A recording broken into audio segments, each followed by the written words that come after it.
problems that we've had living in private rented accommodation is disrepair of the property.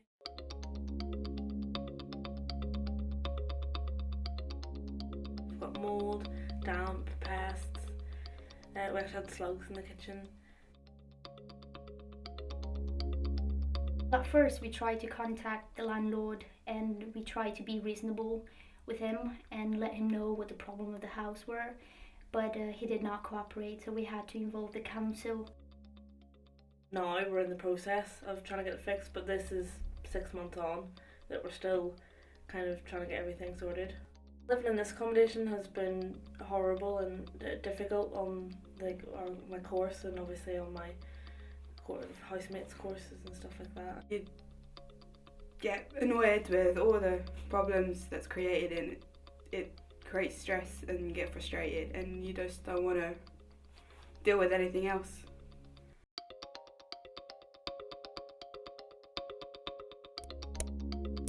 Each year, students choose to live in private accommodation without being aware of the potential dangers of rogue landlords and so fall victim to poor quality living standards and stressful conditions. Don't let these rogue landlords get away with it. Get to know your rights and what you should be aware of when moving into private accommodation. Such things you should be aware of are Tenancy agreements, and how to end them correctly. illegal eviction and harassment, Deposit protection schemes and inventory checklists when moving in. the potential dangers around a property and how to spot them. And your rights and responsibilities, just to avoid further stresses. Tenancy agreements can be scary and confusing, but they are essentially an agreement between the landlord and the tenant. A landlord does not have to provide a tenancy agreement, just an address for which to serve papers. If no tenancy agreement is provided, it is assumed that you're on an assured short-hold tenancy lasting for a period of 6 months. If a written agreement is provided, it is important that you read through all the information on the agreement. Before signing your agreement, you should check the type of tenancy. The most common tenancy agreement for students is a fixed-term assured short-hold tenancy agreement. However, this is always worth checking before you sign a tenancy, as your rights and responsibilities can alter depending on the agreement. Your liability. Your agreement may include a clause that if any tenant leaves, the remaining tenants have to find a replacement for the leaving tenant or make up the difference of rent to be paid. Bills. Your landlord may be willing to pay for bills and other expenses which will be included in your rent. However, you must get this in writing to avoid disputes. Charges and rent increases. Additional charges can be added if rent is paid late. It may be possible for a landlord to increase tenants' rent if it says so in the agreement. It is best to seek further advice if this situation arises. If a tenancy agreement says no pets, however the landlord verbally agrees to allow pets in the property, make sure this and any other verbal agreements made are put down in writing. Ending a tenancy agreement. If you want to leave the property and end the tenancy agreement before the fixed term period has ended, you must inform your landlord. Otherwise, you have to keep in mind that you may be liable to keep paying rent unless a replacement tenant has been found. You may also be liable to pay ongoing rent, even if you've moved out of the property and the tenancy agreement has ended, because a fixed term tenancy becomes a periodic tenancy after the tenancy agreement has ended.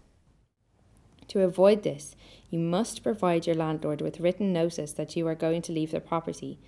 The letter should be dated and should expire on the last day of a tenancy period. The notice period you must give is normally 1 month. However, this depends on the notice period stated on the tenancy agreement. You must also ensure that a handover inspection of the property is carried out before you leave to ensure that the property is in good condition. Otherwise, the landlord can make a claim against you for cleaning, damaging or painting, etc. A landlord may seek possession proceedings if rent is constantly paid late or you are in rent arrears. However, a landlord must get a court order to evict you from the property. If a court order has not been issued and the locks on the doors have been changed or you're being forcibly removed, you have been illegally evicted and should phone the police and seek further assistance. If you're being harassed, you need to seek further advice. Each case is dealt with on its own merits. However, a comment or action of a racial or sexist nature will be classed as harassment. A landlord tampering with your mail, entering the property without permission, or phoning you without just cause may also be classed as harassment. If a deposit has been paid, by law, the landlord must use a deposit protection scheme. A deposit protection scheme is a way of safeguarding your deposit and ensuring that it is returned to you once you have left the property, providing that the property is in good condition. The scheme is also a way of resolving any disputes between the tenant and the landlord, and so it is a good way of protecting your deposit overall. There are 4 authorised deposit protection schemes a landlord can choose from. Once the deposit is taken, your landlord must give you the following information: the name and contact details of the scheme, any leaflets that the scheme has supplied regarding how the scheme works, and the procedures for repayment of the deposit at the end of the tenancy. What will happen if either the landlord or the tenant cannot be contacted at the end of the tenancy? What will happen if the landlord and tenant dispute the amount of deposit to be repaid? The details of the scheme's alternative dispute resolution service, the amount of the deposit paid and the address of the property to which the tenancy relates, the name and the contact details of the landlord and the tenant, the circumstances when all or part of the deposit may be retained by the landlord, with reference to the terms of the tenancy. You must also be given a certificate which has to be signed by the landlord to show that the information that they have provided you with is accurate and is best to their knowledge. This certificate must be received within 30 days of signing the tenancy agreement. An inventory checklist should be completed in the presence of the landlord, and the condition of each item should be noted before the checklist is signed. If an item is not there or is damaged in any way, the checklist should be amended, signed by the tenant, and sent to the landlord by registered mail. A copy of the checklist should be kept for your records. Fire safety. By law, a landlord is required to provide fire alarms, heat detectors and smoke detectors. However, it is not required for them to provide carbon monoxide detectors, and so it could be in your interest to ask if they would be able to provide one. All landlords are required to have a valid gas safety record for gas equipment in the property they let out.